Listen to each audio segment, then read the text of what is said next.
solution for this example. It's in a table format, so let's put it into PowerQuery. Okay, now we know the only thing we're interested in is the height. So a nice easy way to do that is just to go search and only show the items that have height in it. So that looks good. There's a lot of stuff here, so maybe we'll keep that.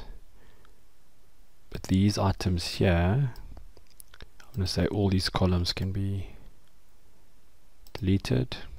That's fine. Do we want to keep this? Maybe I'm just going to actually remove it. So we've got that. Let's now load it back into Excel.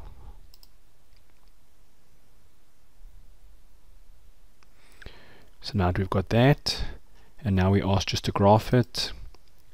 So I'm just going to highlight that, insert.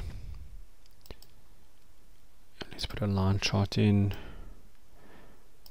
So what this is showing us is that all these machines create cans. These cans are a certain height, and we can see that as small as they are, the cans do have some anomalies.